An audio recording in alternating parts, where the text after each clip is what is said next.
Friends, स्वागत है आपका अपने ही चैनल द स्मार्ट ज्ञान अड्डा में। जी हाँ फ्रेंड्स, अब शिक्षक कर्मचारियों पर, सरकारी कर्मियों पर पदाधिकारी नहीं कर पाएंगे धड़ल्ले से एफआईआर। जी हाँ फ्रेंड्स, इस बाबत दो पत्र जारी हुआ है, एक समान प्रशासन विभाग से और दूसरा शिक्षा विभाग से। जी हाँ फ्रेंड्स, दोनों पत्रों को देखेंगे क्या कुछ छपा है इस पत्र में, जहाँ पर की बंदिश लगाई गई है, पाबंदी लगाई गई है अन्य पदाधिकारियों पर जो कि धड़ल्ले से छोटे कर्मियों खास करके शिक्षकों पर आराम से एफआईआर कर देते थे। तो क्या कुछ छपा है इस पत्र में, पहले देख लेते हैं शिक्षा विभाग के इस पत्र को। जी हाँ फ्रेंड्स, ये 16 सितंबर का पत्र है। यहाँ पर आप देख रहे हैं, जूम करके आपको दिखाया जाएगा फ्रेंड्स। यहाँ पर 16 सितंबर का ये पत्र है। ये संजय कुमार अपर मुख्य सचिव के द्वारा बिहार सरकार शिक्षा विभाग, सभी क्षेत्रीय उपनिदेशक, राज्य के सभी जिला शिक्षा पदाधिकारी और राज्य के सभी जिला कार्यक्रम पदाधिकारी को प्रेषित किया गया है। सरकारी कार्यों में कार्यरत सरकारी पदाधिकारियों कर्मचारियों के विरुद्ध मुकदमा प्राथमिकी दर्ज करने के संबंध में। जी हाँ फ्रेंड्स, गाइडलाइन दिया गया, मार्गदर्शन दिया है। उपयुक्त विषय के संबंध में कहना है कि ऐसे मामले संज्ञान में आ रहे हैं कि गृह विभाग बिहार सरकार के परिपत्र 6211, जिसको बाद में बताया जाएगा कि क्या कुछ छपा है इसमें, दिनांक 9/6/2008 प्रतिलिपि संलग्न, उसका प्रतिलिपि दिया गया है। राज्य सरकार में सरकारी पदाधिकारी कर्मचारियों के विरुद्ध मुकदमा प्राथमिकी दर्ज करने के संबंध में राज्य सरकार का जो निर्णय संसूचित है उसका सम्यक अनुपालन किए बिना ही, जी हाँ फ्रेंड्स, पदाधिकारी अपना वर्चस्व, अपना मोनोपोली दबदबा बढ़ाने या छोटे कर्मियों को प्रताड़ित करने के लिए एफआईआर करने से नहीं गुरेज कर रहे हैं, जिसके लिए ये पत्र जारी करना पड़ा है प्रदेश स्तर से। पदाधिकारी कर्मचारी के विरुद्ध प्राथमिकी आपराधिक मामला दर्ज कर दी जाती है इस निर्णय के अनुसार। जी हाँ फ्रेंड्स, तो क्या कुछ गाइडलाइन है यहाँ पर देख लेते हैं। इस निर्णय के अनुसार किसी विभाग अथवा संगठन से संबंधित किसी पदाधिकारी कर्मी द्वारा कोई ऐसा कार्य किया गया है जिसमें विभाग संगठन सरकार को क्षति हुई है, जी हाँ फ्रेंड, ये क्षति आर्थिक क्षति की बात हो रही है, तब ऐसा परिस्थिति में संबंधित विभाग संगठन के प्रधान से परामर्श से ही आपराधिक मामला दर्ज करेगा। प्राथमिकी दर्ज करने के समय यह सुनिश्चित कर लेना आवश्यक है कि आरोपित सरकारी अधिकारी कर्मी का दोष आपराधिक प्रवृत्ति का है। जी हाँ फ्रेंड्स, यहाँ पर जो है आपराधिक प्रकृति का दोष, ये जो है law of code of conduct में आता है, जिसको कि एक वकील ही बता सकते हैं अच्छे तरह से कि ये आपराधिक प्रकृति का है, अन्यथा नहीं है। लेकिन यहाँ पर धड़ल्ले से एफआईआर हो रहे हैं, कोई भी अनियमितता पकड़ी जा रही है किसी भी कर्मी के द्वारा, शिक्षकों के द्वारा, और उस पर तो मामला दर्ज किया ही जा रहा है, उनका वेतन कटौती और सस्पेंशन तो उनको किया ही जा रहा है, लेकिन साथ ही साथ एफआईआर भी दर्ज कर दिया जा रहा है। सरकारी अधिकारी कर्मी के कार्यालय से यदि सरकार को क्षति होती है तो सरकार जो नियोजक एम्प्लॉयर, उसी को यह अधिकार प्राप्त रहता है कि यह उक्त कर्मी पर किसी प्रकार की कार्रवाई करे। जी हाँ पर इस लाइन पर यहाँ पर आप ध्यान देंगे तो ये एम्प्लॉयर जो हमारा बिहार सरकार है या पंचायती राज विभाग है, वो हमारा एम्प्लॉयर है शिक्षक का, वो हमारे ऊपर में कार्रवाई करेगा। लेकिन यहाँ पर सीधे कार्रवाई कर दी जा रही है बीईओ के द्वारा, डीपीओ के द्वारा, बीडीओ के द्वारा, अन्य पदाधिकारियों के द्वारा, डीएम के द्वारा, डीडीसी के द्वारा। अतः संदर्भित परिपत्र संलग्न करते हुए निर्देश है कि सरकार के उक्त निर्णय का अनुपालन सुनिश्चित की जाए।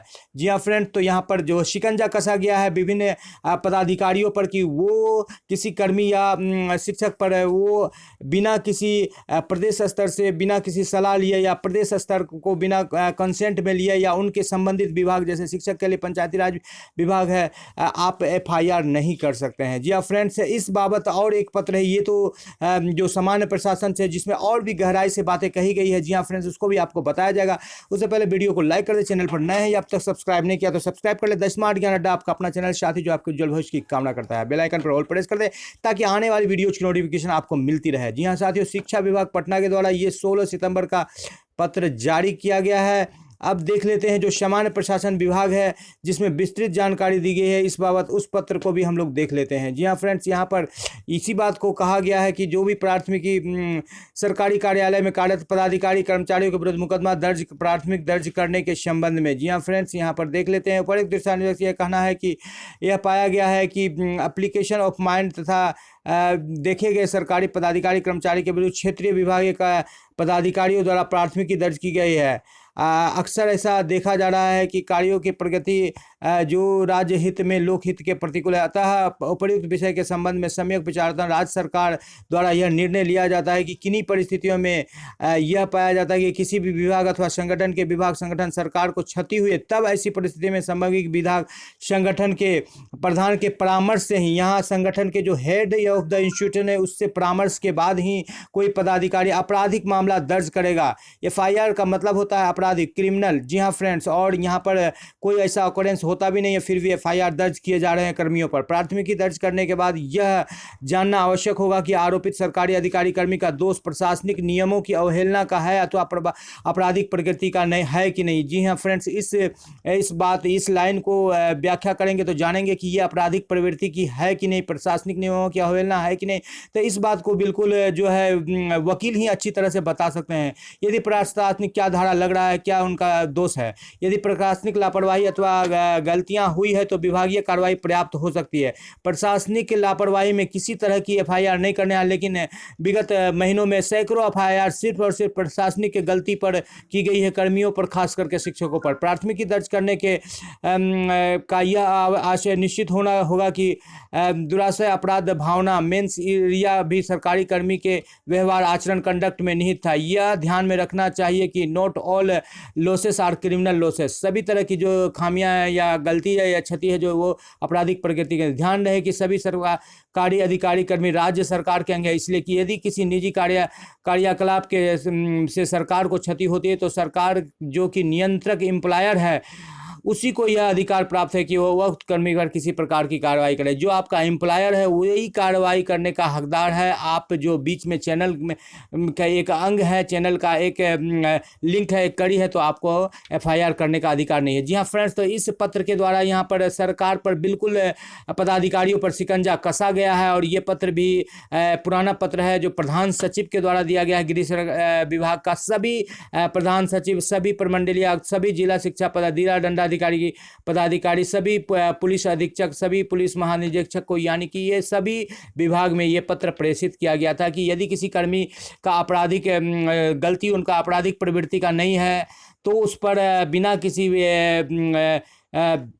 तर्क के, बिना किसी ये जानकारी के, बिना किसी वकील से सलाह लिए बिना आप एफआईआर नहीं कर सकते। और एफआईआर करने का आपको अधिकार भी नहीं है। एफआईआर उनका एम्प्लॉयर करेगा जो उसको एम्प्लॉय किया है, और एम्प्लॉयर ही नहीं, एम्प्लॉयर का हेड ऑफ द इंस्टीट्यूशन जो प्रधान है वो करेगा। जैसे पंचायती राज विभाग शिक्षकों को नियुक्ति करता है तो पंचायती राज का जो सबसे बड़ी पदाधिकारी है प्रदेश स्तर का, उन्हीं को ये अधिकार है कि वो रिकमेंड करे कि उन पर एफआईआर किया जाए, उनके पोषक क्षेत्र स्तर से या उनके निचले स्तर से। जी हाँ फ्रेंड्स, वीडियो पसंद आ रहा है तो वीडियो को लाइक कर दे। चैनल पर नया है या अब तक सब्सक्राइब नहीं किया तो सब्सक्राइब कर ले। द स्मार्ट ज्ञान अड्डा आपका अपना चैनल साथियों जो आपके उज्जवल भविष्य की कामना करता है। वीडियो को शुरू से लेकर अंत तक देखने के लिए आपका बहुत बहुत धन्यवाद। आपका दिन शुभ हो। जय हिंद, जय भारत, वंदे मातरम।